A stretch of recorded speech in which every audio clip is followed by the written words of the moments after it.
நம்ம சேனலில் திருச்சி பொன்மலை சந்தை வீடியோ போட்டிருந்திருப்போம். லாங் வீடியோவாக இருக்குது. லிங்க் வந்து மேலே கொடுத்துருக்கேன். அதை ஓப்பன் பண்ணி பாருங்கள். இந்த வீடியோவில் அங்கே சந்தையில் என்னென்ன செடி வாங்கணும், அதனுடைய ரேட் என்னென்னங்கிறத பார்க்கலாம். பொன்மலை சந்தையில் வந்து நிறைய செடி வச்சுருந்தாங்க. அந்த லாங் வீடியோவில் பார்த்தாலே உங்களுக்கு தெரிஞ்சிருக்கும். நம்ம வந்து கொஞ்சம் முக்கியமான செடி மட்டும் தேவையானது வாங்கணும். இது வந்து மல்பெரி செடி 50 ருபீஸு. இது இந்த பட்டோட லைட்டாக இருக்குது பாருங்கள், நல்லா சூப்பர் ஃப்ரெஷ்ஷாக இருந்தது.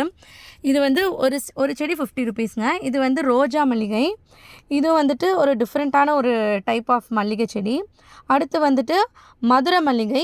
அந்த ரோஜா மல்லிகை, மதுரை மல்லிகை ரெண்டுமே சேர்த்து 50 ருபீஸு. இதுவும் வந்துட்டு பார்க்க நல்லா ஃப்ரெஷ்ஷாக இருந்தது. நல்லா பெரிய பெரிய மல்லிகை நம்மளுக்கு கொடுக்கும். இது வந்து மஞ்சள் செவ்வந்தி. இதுவும் வந்துட்டு நல்லா இருந்தது. மஞ்சள் செவ்வந்தி ஒன்று வாங்கியிருந்தோம். அடுத்து வந்து மேரிகோல்டு வாங்கியிருந்தோம். ரெண்டுத்தையுமே சேர்த்து 50 ருபீஸ்க்கு கொடுத்துருந்தாங்க.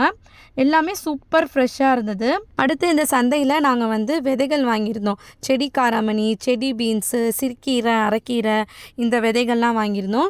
இந்த விதை எல்லாமே ஒரு பேக்கெட் 10 ரூபா, ஈச் 10 ருபீஸ் கொடுத்துருந்தாங்க, வாங்கினோம். அடுத்து வந்துட்டு நம்ம மாடி தோட்டத்தில் வந்து நல்ல சாயில் மிக்சர் போட்டு க்ரோ பேக்லேயும் இது மாதிரி தொட்டிலையும் நம்ம செடியெல்லாம் வந்து நட்டு வச்சிட்டோங்க.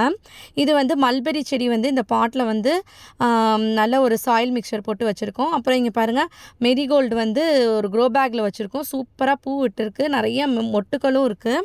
செமையாக இது வந்து வளர்ந்துக்கிட்டு இருக்குது. நல்ல க்ரோத் இருக்குது இதில். அதே மாதிரி வந்துட்டு க்ரோ பேக்லேயும் வந்துட்டு நம்ம வந்து இந்த மல்லிகைலாம் வாங்கியிருந்தோம்ல, ரோஜா மல்லிகை, மதுரை மல்லிகை, இது எல்லாமே வந்து சாயில் மிக்சர் போட்டு இதையும் நட்டு வச்சுருக்கோம். நல்லா க்ரோத் இருந்துகிட்டு இருக்குது. இதனுடைய அப்டேட்லாம் நம்ம சேனலில் அடுத்தடுத்த வீடியோஸில் பார்க்கலாம். அப்புறம் வந்துட்டு நம்ம செவ்வந்தி வாங்கியிருந்தோம் இல்லையா, அது வந்து நாங்கள் மாடி தோட்டத்தில் வைக்காமல் கீழே கார்டன்லேயே கிரவுண்ட்லேயே வச்சுருக்கோங்க.